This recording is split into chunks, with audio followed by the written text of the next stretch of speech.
Welcome to the Global Medical Device Podcast, where today's brightest minds in the medical device industry go to get their most useful and actionable insider knowledge direct from some of the world's leading medical device experts and companies.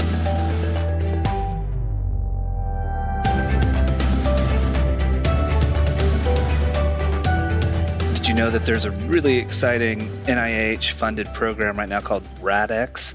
It's pretty cool. Lots of exciting, innovative, creative products and technologies that are being developed to help with the pandemic. And joining me on this episode of the Global Medical Device Podcast is Devon Campbell from Prodct. Devon has been supporting some of the RADx teams, and we decided to dive in and share 5 actionable lessons that have been learned from the RADx program that would also be applicable to early stage medical device startups. So enjoy this episode of the Global Medical Device Podcast.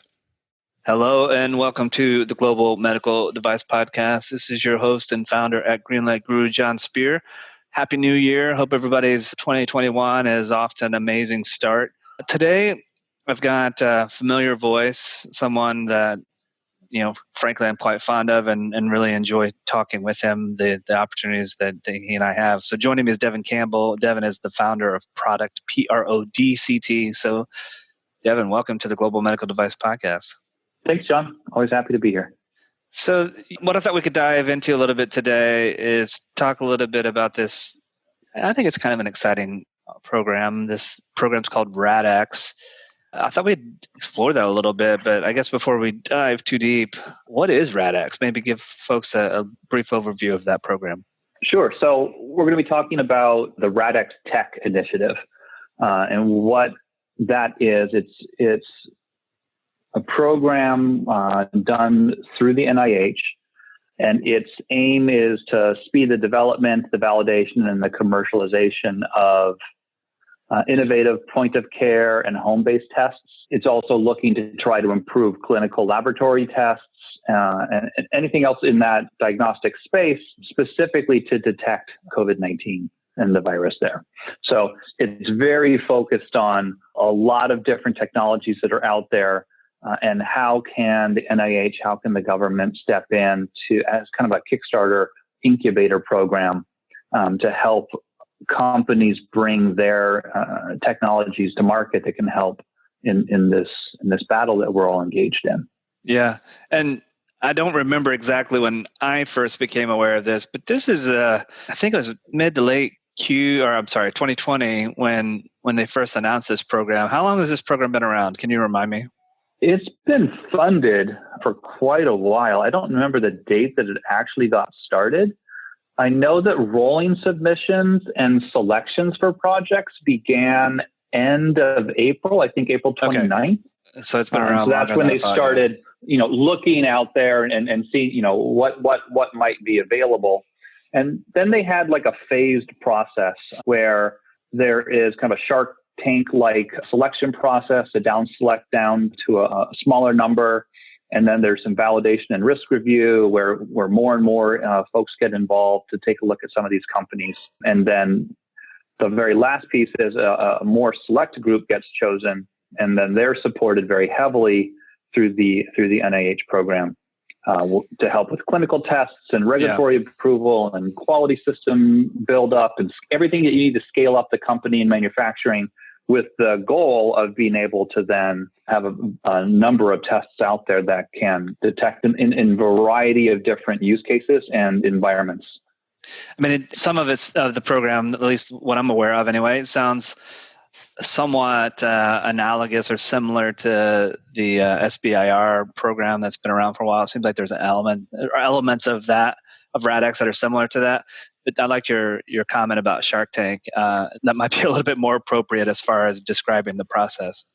Yeah, and I think it's a little different too, because the further in you get, when you become kind of a finalist in this space within the program, you're then matched with technical, business, and manufacturing experts provided to you through the program to help fill the gaps that the companies may have in order to increase the odds of success, right? So there's a lot of different programs out here that are really exciting technologies that the government and the NIH is investing in these companies to try to bring them to the point where they can make a difference.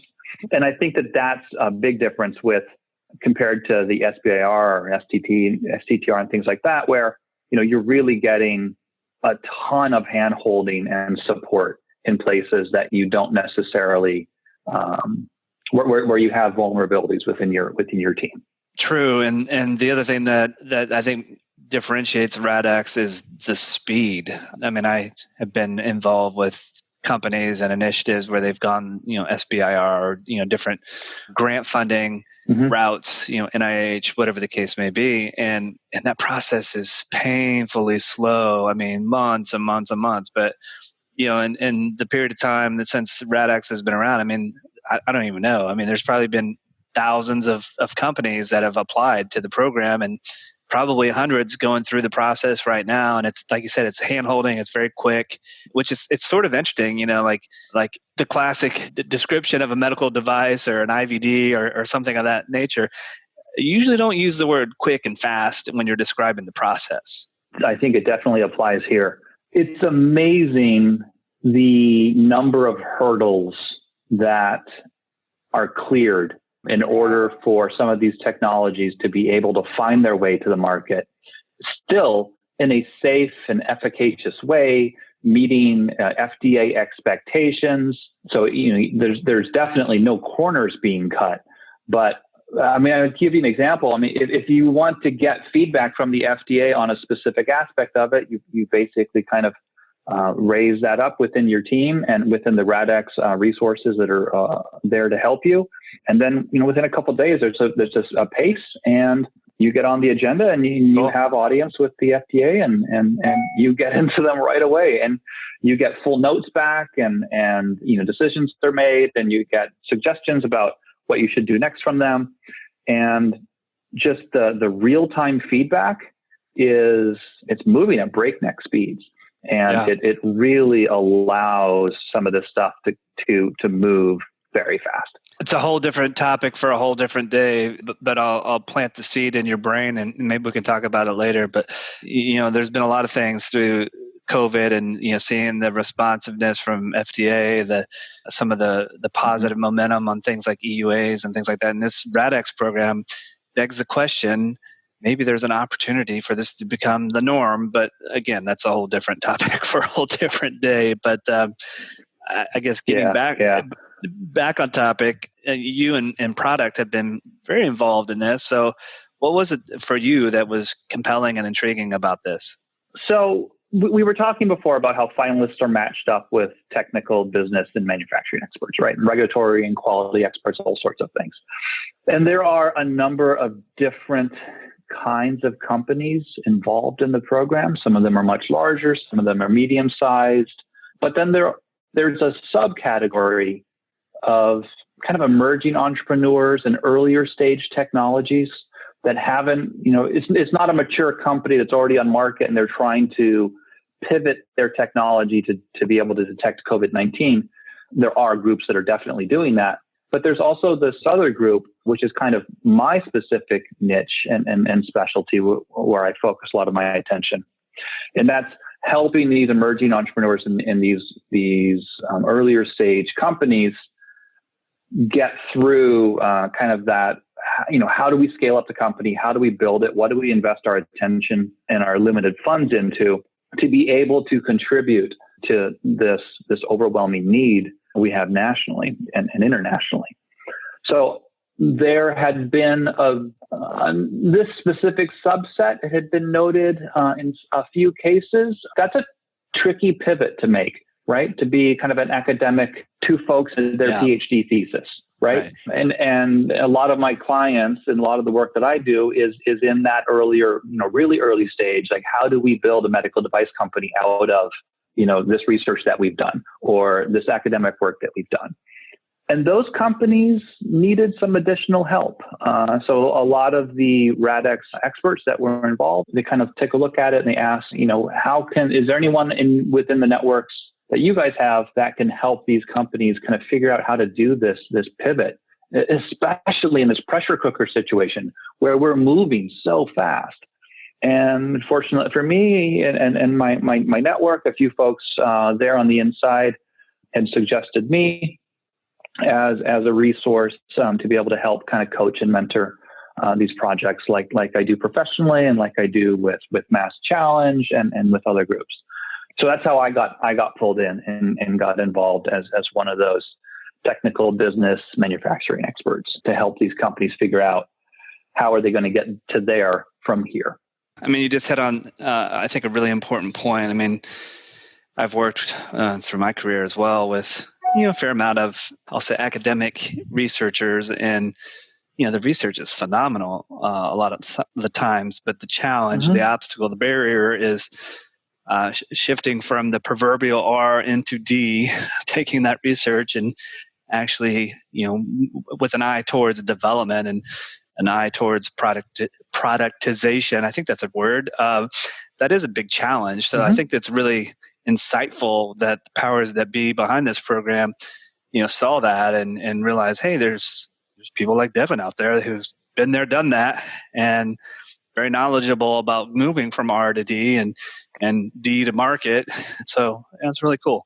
I know, from a Greenlight perspective, we've been working with, I don't even know the exact count these days, but let's just say, probably a couple dozen RADx companies at least have been working within the Greenlight construct as well. And our involvement with that is to your earlier point, the part of moving from research to development, of course, there's advancing the product and the technology, of course, first and foremost, but, with an eye towards go-to-market, things like quality systems become important, and good design controls and risk management and those sorts of things. So that's, the part that we've been playing from a Greenlight perspective. So I thought, yeah, absolutely. And I've been thankful. Yeah, go ahead. I've been thankful that you have been, because it's been a useful resource for me to be able to lean on as well. With some of these teams. But one thing that I thought was really interesting for us to explore today, sure, in the time that we have remaining, was, and we've kind of set the stage, right? We've talked a little bit about this RADx program and kind of, and specifically the specific kind of team that I've been helping and that I've been blessed and fortunate enough to be able to help support. I think that there's a lot in this situation that forces the teams to be hyper sensitive to efficiency and speed while still maintaining safety and regulatory expectations. And as I've been building strategies for a lot of the teams that I'm associated with and helping them think through, all right, well, what will our quality strategy be? How should we approach product development? How do we get, the regulatory team has given us a guidance to say, we're going to go this direction from a regulatory perspective. How do we maintain that and inch toward it? And I've noticed my mentoring and suggestions in strategic design has shifted a bit for this subset in this situation compared to what I might normally do with companies I'm involved with. So I thought it was interesting, and I reflected on that, and I thought, that a lot of these learnings are definitely applicable outside of this RADx construct. It makes sense for really all kind of early stage medical device, med tech, even therapeutic companies to at least consider a few of these kind of common observations that I've seen that are applicable to almost all of the projects that I'm supporting.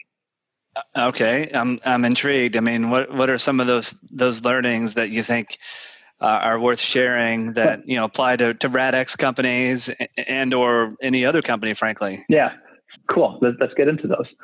We should acknowledge. Let's talk for a second about some common characteristics with a lot of the projects that I'm supporting.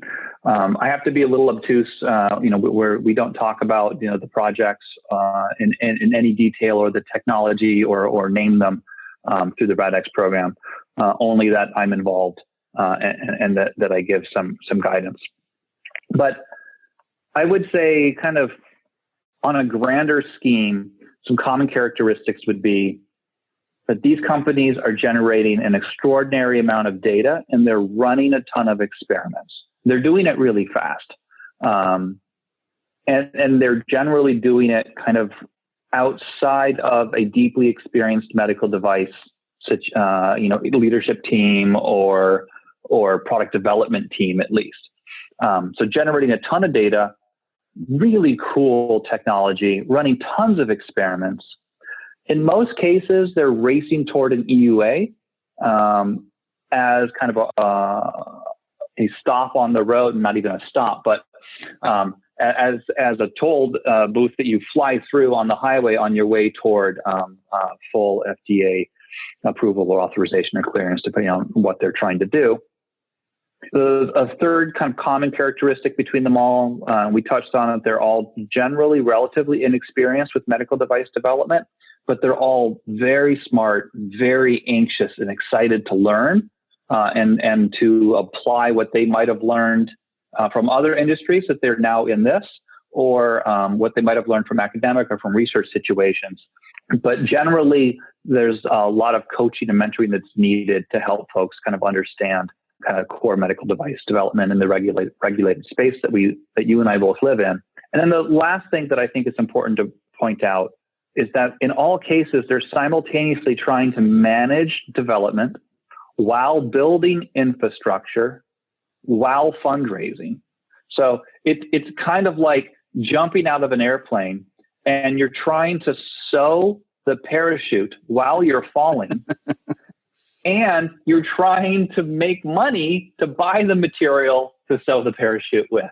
But you're falling and you're doing all of it simultaneously. Well, and falling toward at a rate of terminal velocity too, right? So you're going really, really fast as you're trying to. You're moving fast. You're moving really fast. Yeah. So I think it's an interesting kind of paradigm and situation that a lot of these companies are in. And let me tell you, they are rising to the occasion. There's a lot of really cool work that's being done out there. So, if you don't mind, I was just going to chime in for a moment. No, those characteristics, at least a few of those, that these are teams that are used to gathering data and running experiments. They're not used to being a medical device company. They're probably not used to fundraising. They're probably not used to building a team, building a company. They're probably, in their normal pre-COVID days and jobs, probably not really focused so much on go-to-market with their technologies. So it's a really interesting dynamic. But I like the way you articulated that, Jon. But if you abstract it just a tiny little bit, take away the COVID overlay that's on top of the whole thing. I feel, and my thesis here is that, this experience and the lessons being learned from this is still highly applicable, even in a non-COVID context, for companies in this space, right? To be able to kind of look at what's happening there. Why are they able to move so fast? And what can I learn from that to apply to my medical device company that has nothing to do with COVID? And I think there's a lot here for these early stage startups. For sure. All right. Want to jump into them? Let's do it. All right. So one observation that I think will resonate is that a lot of these companies that we talked about, they're running a lot of experiments. They're running a lot of data. They're doing the right things, right? It's not that they're engaged in poor science or poor engineering practice in designing or developing whatever it is they're working on. They're doing the right things. It's solid science. It's foundational engineering, but it's being done in a way that the teams can't really take credit for it later. So one of the first things I've kind of coached the teams that I'm involved with is to protect the data, build credibility, and take away those vulnerabilities for anyone else outside your company to look at what you're doing and invalidate your data or to otherwise question your hard work. You're doing the right things, but if you're not, the old quality adage, if it's not written down, it didn't happen. You're doing thoughtful work. It's just not being captured in the right way. So rather than trying to build out, for example, like quality system stuff and say, okay, let's start with a quality manual and then let's put in management responsibilities and let's kind of build piecemeal as we go and kind of start building it up. I say, just don't worry about all that. Let's take away excuses. Let's take away vulnerabilities where people could try to invalidate your work. I want you to document your protocols. I want you to document your reports, including the configuration of whatever it was you were testing when you did the testing, and establish some form of data indelibility, right? So in a lot of cases, the data is being shared it's on different people's computers, or maybe it's in Dropbox or whatever. Like, at least we can take baby steps. We don't have to have a fully 21 CFR Part 11 compliant, repository and an approval system yet. We need to get there. But for right now, I want you to at least take what you've done and put it into a secure drive somewhere. All the data just flows into one spot. Yeah. And make sure that you wrote down what you did. What was the protocol? And then stop. You obviously are looking at the data. You're making a decision. Hey, we need to optimize the assay so that we can do some X, Y, and Z. Great. You looked at the data. You made a smart decision. You have data that supports it, but you didn't write any of that down. So just take a breath and write small reports. I don't care if it's one page, but write a report that says, this was the protocol I followed. This was the configuration of the system I tested with. My data is all stored somewhere safe, and point to it. And then this was the decision. This was the result and the recommendation I'm moving forward with. And don't get hung up with formatting and all, using templates and using, a specific tool that you put it all into. Let's at least get that stuff written down, and we'll worry about where we put it later. Yeah, I think that's so smart. And to your point, I mean, this is definitely good advice for RADx companies, but frankly, it's just good advice for any startup, to be quite frank, because I think this is something that can trip up a lot of companies sometimes, and can also be a reason that some folks get a little disenfranchised about med device and working in a regulated industry is, there may be 10 steps ahead of where they actually are as a business. I mean, I always describe this as a crawl, walk, run approach, build it as you go, build it as you need it. And I think this is just really smart. So first action, document your protocols and reports. Just write down what you did and have a common shared space where, your entire team is contributing and has access to the same sources of data and information and reports and things of that nature. Really smart. Yeah, common shared space, but I would want it to be, some sense of kind of, write only,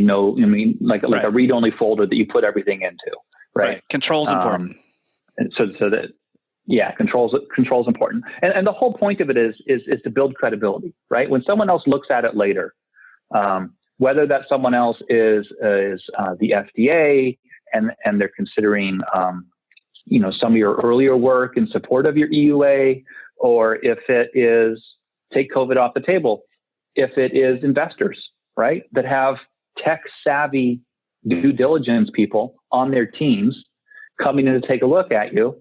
And this was a part of my role with a prior company, was to come in and take a deep look at this sort of stuff, to have that in a secured location and say, this was the protocol I ran. This is where the data is. And look, the data is not adulterated. No one could have touched the data. It's in a safe location. Of course, someone could say, well, sure, maybe you did a tweak from the time the device generated the data to the time you put the data into the secure folder. Somebody could have edited it. Maybe, sure. But doing something is better than doing nothing.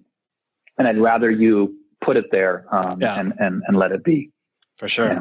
All right. What about the second? Well, this kind of leads us to the next one, right? Yeah. That it's eventually you're going to need to have some document control. You're going to have some documentation and design controls in place. You can't get away from that in our industry. I've long been, 20 plus years, been a proponent of start documenting really early and revise often. I don't like waiting to the last minute to bring something into design controls.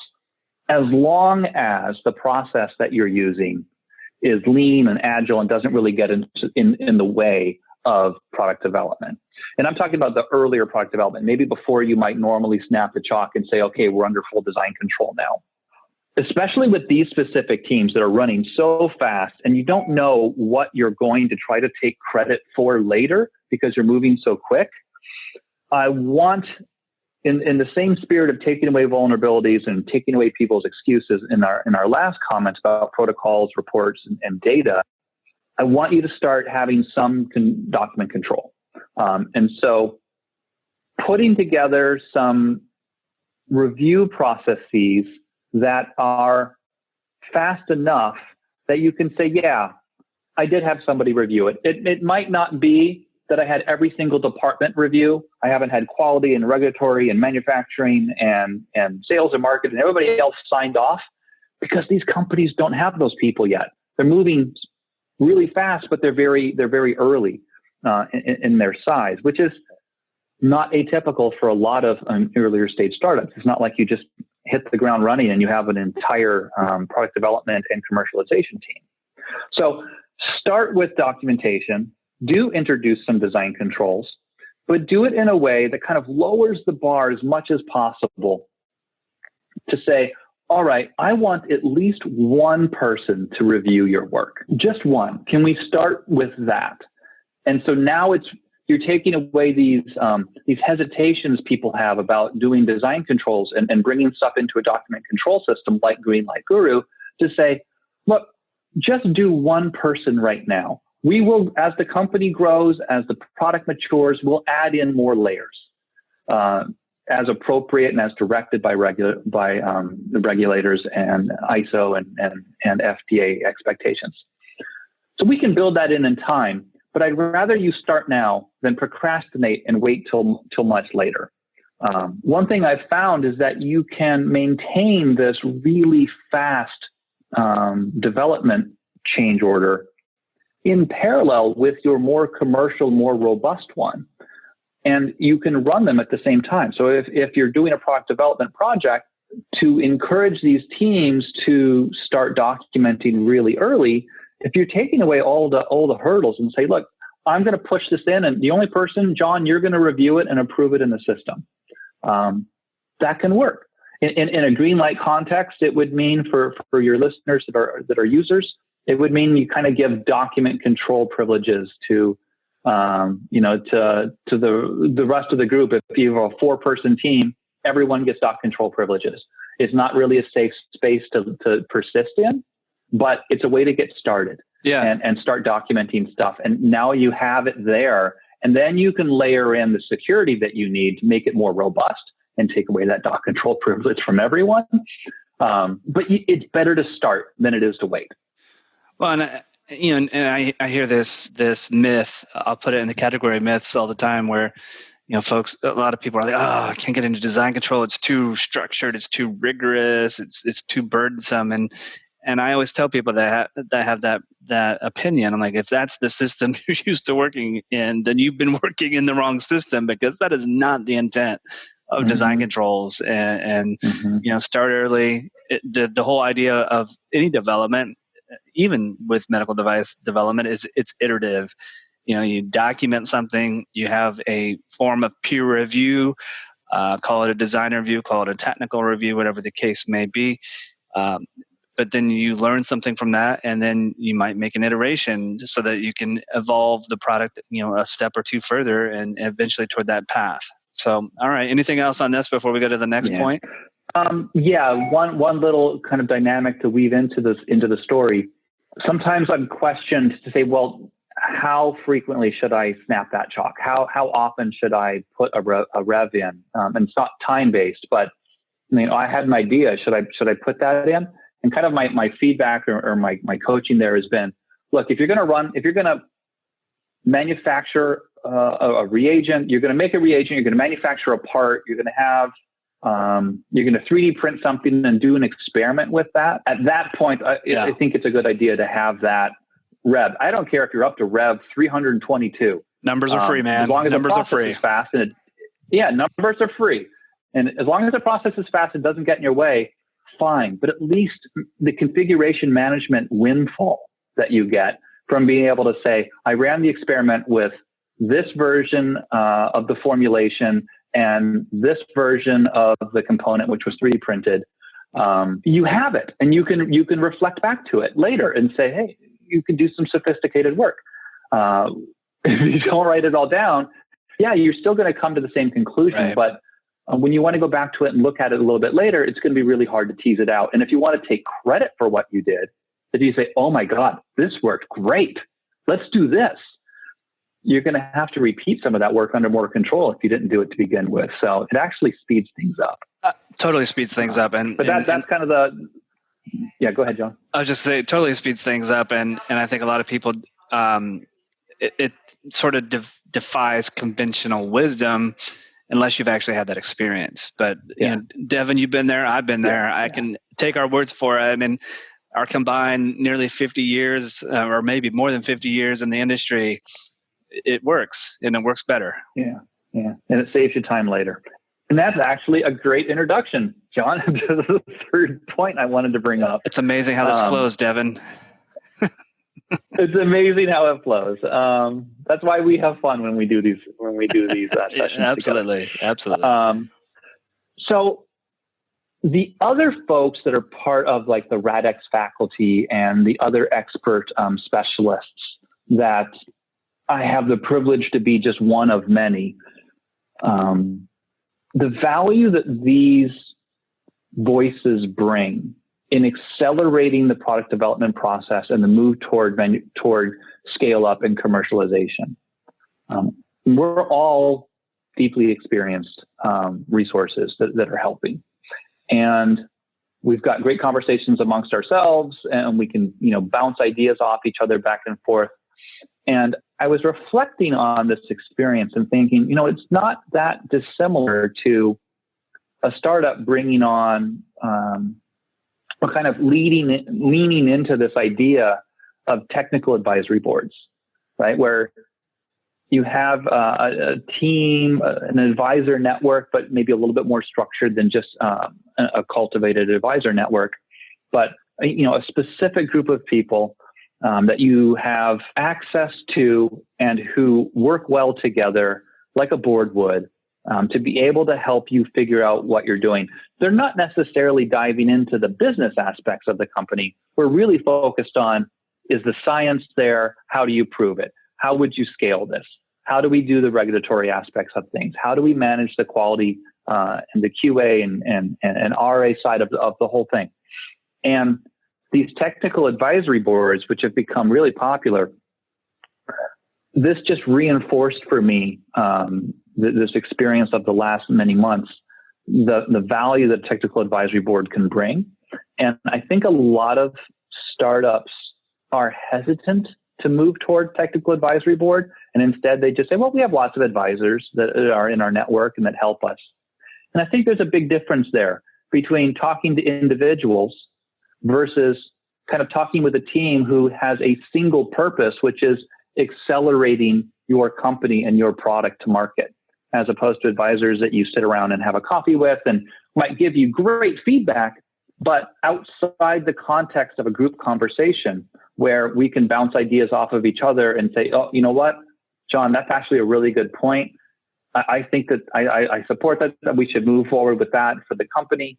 And so that the third actionable lesson here for the startups is to take a second look, if you aren't already looking, at building and maintaining technical advisory boards for your company.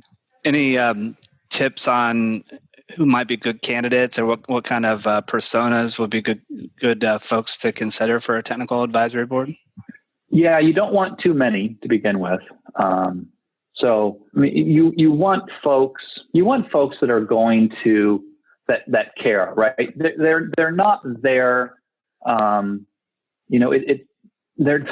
They're not there to rubber stamp it and to try to bolster their resume or their background to kind of do it. They're there because they want to help. They like coaching and mentoring. They're open to being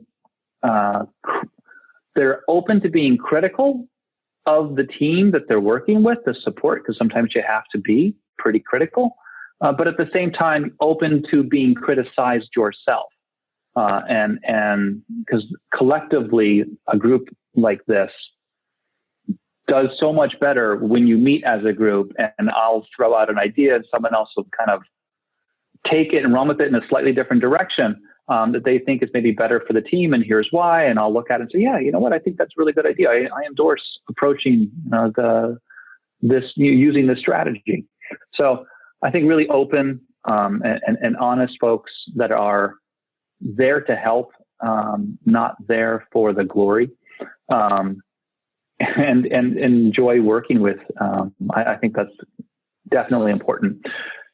Take a good look internally to a company where you have gaps and where you could benefit from having experienced folks on your technical advisory boards. It's not a medical advisory board. It's not the scientific advisory board. It's more like, how do you get through product development, quality commercialization, manufacturing ramp up, that sort of stuff. I think is deeply valuable to startups in our space. Yeah. And my advice to folks is choose wisely. Don't identify people who are going to tell you what you want to hear. It's like, being a child and asking your mom or dad for their feedback on something. They're probably going to give you, positive feedback. Oh, well, it's really great, Jon. You did an amazing job. That's not really what you're looking for on a technical advisory board. You're looking for somebody that's going to push you a little bit and maybe be a little bit more critical, and maybe ask a tough question or two from time to time, just to make sure that you're thinking about things from a lot of different perspectives. They should, to your point, complement your in-house experience. Yeah, absolutely. All right, what's next? So next one. Let's build on what we just talked about. So I am by nature a systems thinker. I think very broadly. I think about the interconnection, the interconnectivity between major elements of a system, not just the system itself. And there's a lot of interconnectedness between different functions within a normal kind of medical device company. Think about assay dev for in the cases that we're talking about here for RADx, where we're developing IVDs. Assay dev and engineering and quality, all these different functions that are involved. But you're really developing a product that is the culmination of all of those different functions working together. And we've talked about this before on previous podcasts, Jon, where I like to start with the end in mind. And using a technical advisory board to be able to help you think about what that end might look like gives you the ability to try to articulate a strategy or a roadmap that'll help you get there in time.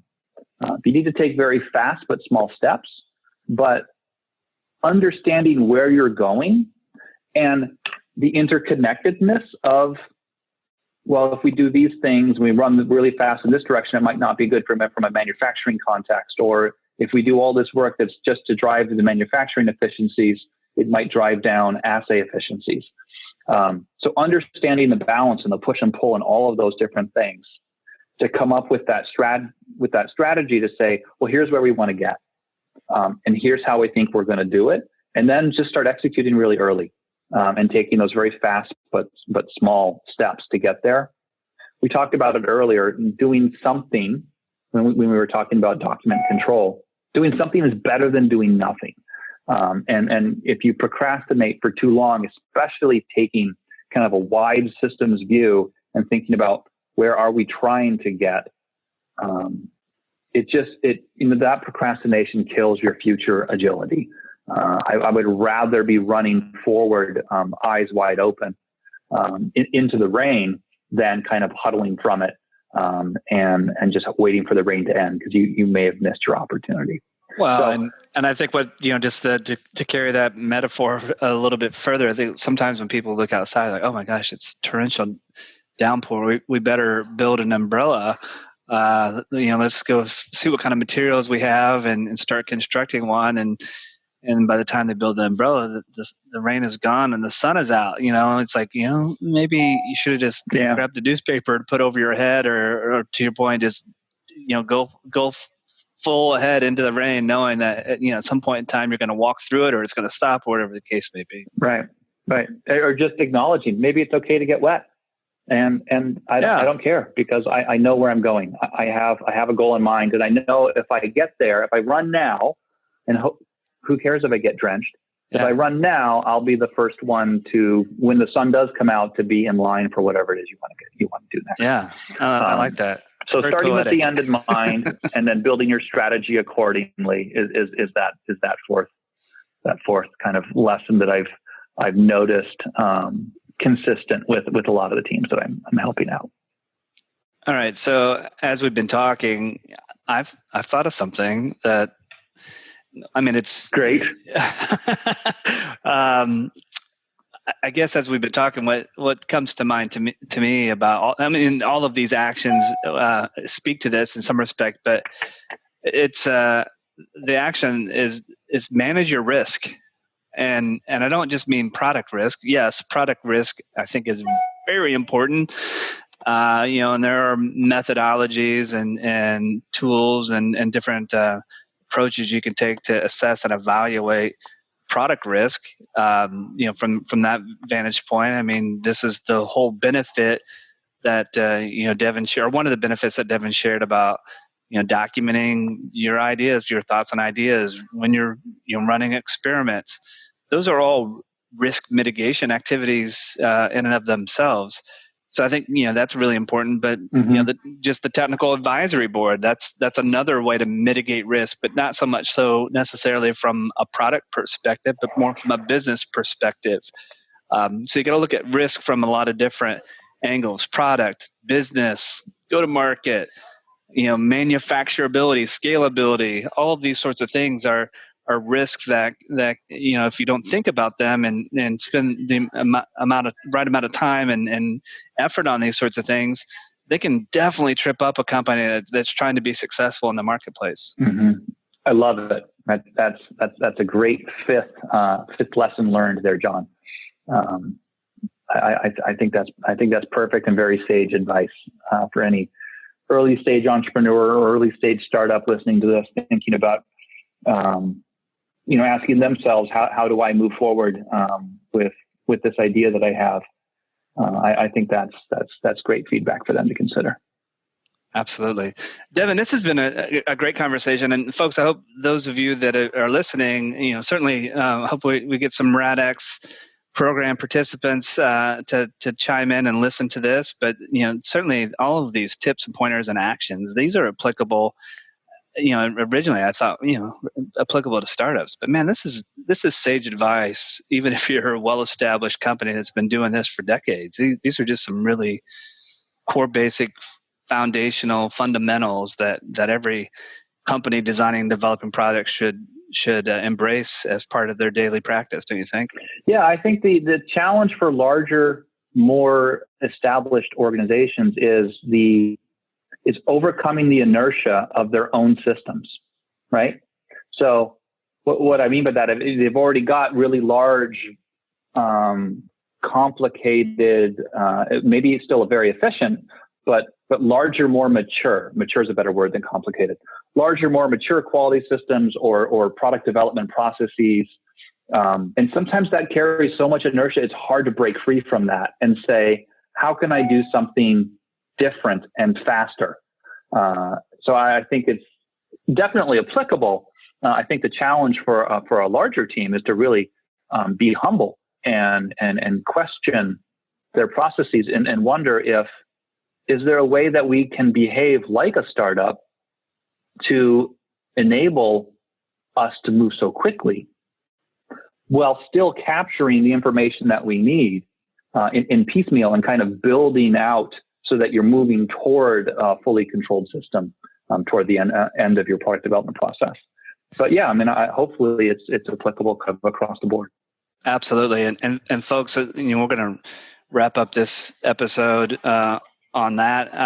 To Devon's point, whether you're new to this, whether you're a startup, whether you're a more mature or experienced organization, there's ways to be quicker and more nimble through this process and do so in a way that is perfectly fine and passes muster with FDA and other regulatory agencies. These tips and pointers that Devon and I have shared with you today, these are all legitimate, compliant, well-recognized, well-accepted approaches.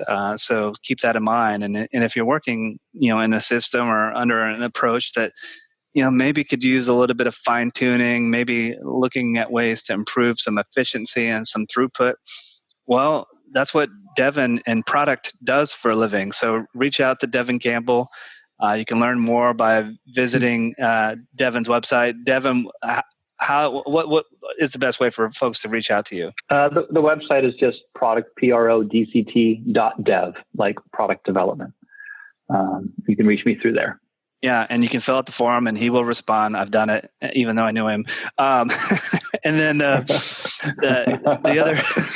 other thing to keep in mind is at Greenlight, we're here to help too. So as Devon mentioned a little bit earlier, we've got workflows to help you with document management. If you're trying to document your protocols and route those for review and approval, well, we've got workflows for that. We've also got workflows to help you manage your design control activities. Even if it's very, very early, it's very flexible to accommodate whatever stage of development you're in. And I mentioned risk management, product risk management. We have workflows for that. And then certainly as you get to market and you need a more robust quality management system and all the quality event and post-market workflows, we've got those covered within the Greenlight Guru medical device quality management system as well. So if you'd like to learn more about that, go to www.greenlight.guru, and we'd be thrilled to have a conversation to understand what your needs are and see if we might be a fit to help you get your products to market and help you improve quality of life of the patients that are going to be benefiting from your technologies.